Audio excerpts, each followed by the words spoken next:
Europa League. That one goes out to all the Manchester United fans in the room.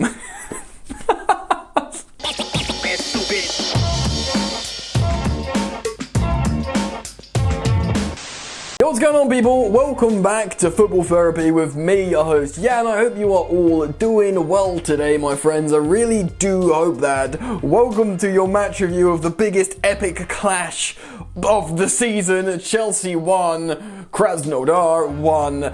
Ooh, not a classic, and to be honest, if you look across the Champions League this evening, there's a lot of stuff going on in other games, and this wasn't really the one, was it? Let's be honest, this wasn't the one, but it was good because it gave Frank Lampard a chance to rotate, have a look at some players. Billy Gilmour was great. We will get into player performances. Tino Andrew got his first team start, which is great. So there's some positives, you know.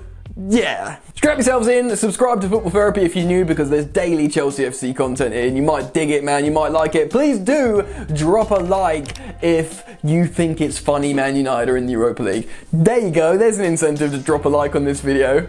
Ding. Alright then, enough of my rambling, let's get into this match review. Yeah man, so Chelsea had already topped the group. They'd qualified 2 games ago, they'd secured the top of the group last game, so this was a quintessential dead rubber, and it ended 1-1. Chelsea did go for the win. There was a couple of lackluster performances, but it doesn't really matter. I mean, this game was an exercise at looking at players with fans in Stamford Bridge under the lights, seeing how they could express themselves. And you know, we did learn a few things from this. And to be fair to Krasnodar, they played right in this game. Good combinations at times, a couple of semi-threatening counter-attacks, and their goal was really well worked, actually. They scored the opener, of course, in the first half. It was a lovely little layoff before that striker, or whether that footballer was, finished. It was a nice goal, actually. It was. I actually felt bad for Kepa, who started this game, obviously. So, you know, kudos to Krasnodar. They're playing in Europa League. This was like a dead game for them as well, and they had a good account of themselves, is what I'm trying to say. Chelsea obviously win the penalty via Tammy Abraham up the other end of the pitch. For me, one of the very few things he did well in this game. Player ratings will come shortly, or player reviews. Jorginho dispatched it beautifully, as he does, or often does, one of his better penalties. 1-1. The second half, certain players sort of grew into the game a little bit more, but the goals didn't come. Frank Lampard sort of put some other players on, but it didn't really excite, and really I was checking my phone like, oh my god, Man United are 3-0 down, they're going to the Europa League. Oh no, they've scored 2 goals and they're going to equalise and qualify, but they didn't! And obviously there was the horrendous scenes away at PSG, or against PSG against Istanbul. Dreadful scenes to see all that. I don't want to comment until I know the full story.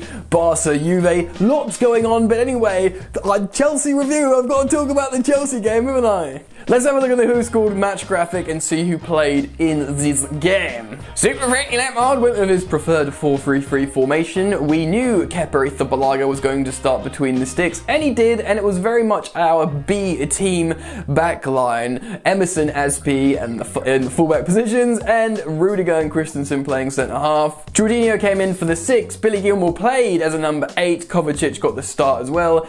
Tammy Abraham up top, flanked by Tino Andrew and Kai Havertz on the right wing, who's someone I explained I would be happy with him filling in there while both Ziyech and Hudson-Odoi are injured. And that's where we played. Some appearances from Kante, Giroud, and Timo Werner. Now, I've told you where the goals came from, and you know what, man? Let's just talk about player performances and get into that, because that's probably the most important takeaway from this game. Kepa Arrizabalaga, of course, did concede the goal, but I don't want to blame him too much for that. It was a great, well-worked Krasnodar goal. He did make a save as well, and generally just being on the pitch under the lights with the fans clapping him, which was good. It was probably a huge positive for him, for his confidence.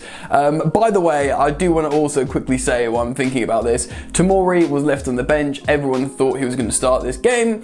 I know that's going to be a big criticism of Frank Lampard, but actually I think if you think about this from a managerial and club perspective, and even Tomori, I think the writing's on the wall and there's an understanding he's going to go on loan in January. And Tomori's a highly rated player around Europe. He doesn't need a shop window in a dead rubber. In fact, he'd probably want to protect him.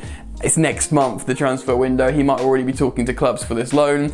And with that, you know, Rudiger and Christensen have been okay as rotational centre halves. And in a time where there's so many games, you need your rotational centre-halves to stay warm and be, you know, have game time essentially. So when you look at it from that perspective, generally and genuinely, it kind of makes sense to put Tomori on the bench. Before you guys just go in the comments and be like, Tomori, hopefully you've all watched it to this part of the video and you can hear my opinion on that and take it into account. So I've spoken about Kepa. Azpilicueta, pretty solid. Wasn't his like usual 7-8 out of 10, maybe a 6 out of 10. Pretty solid though. Emerson's actually disappointing for me in a period where he was coming back and looking a bit better.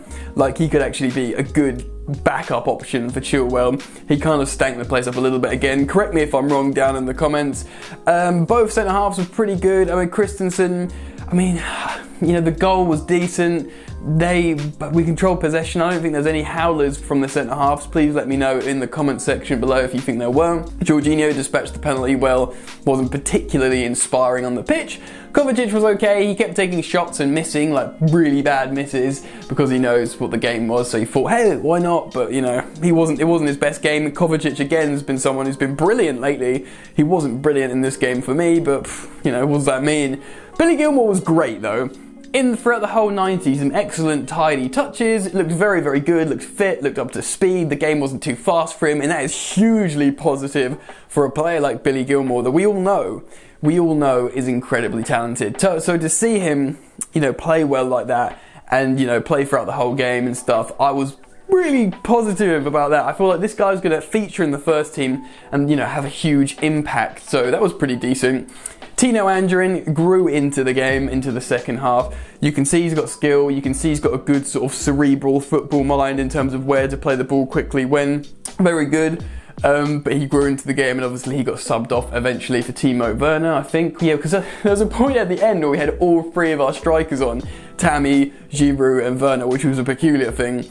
Kai Havertz, again, moments of class, but didn't really get to express himself, whether that's because there was such a rotated team around him, or whether he just wasn't, you know, blowing so hot today. But you can just see, it's quite frustrating with Kai Havertz, because you can see, baller, you know, these little one touches, the way he carries the ball, floats around, two-footed, superb in so many ways, but, you know, I'm not worried about him personally.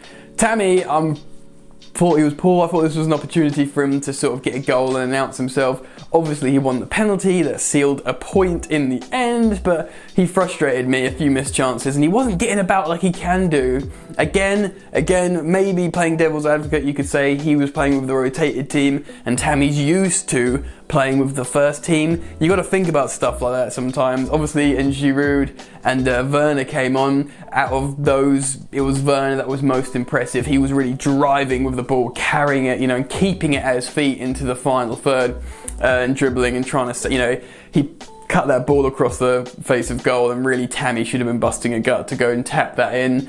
Not on the same wavelength after excellent work from Werner.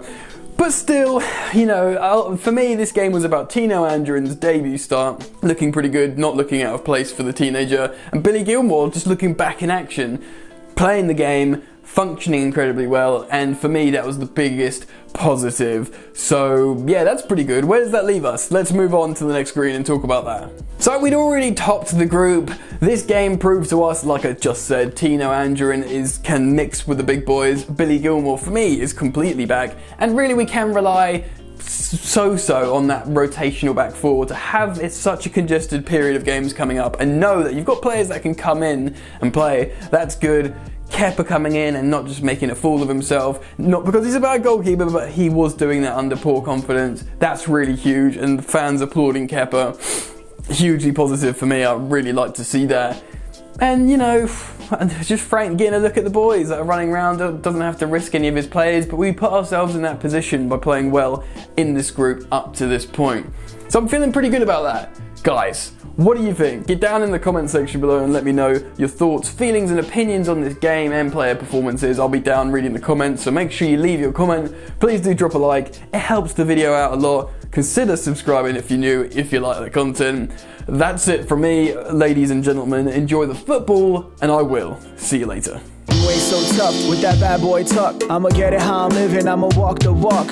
Outline my lines, I rap through thought. Body bag the verse, outlined in chalk.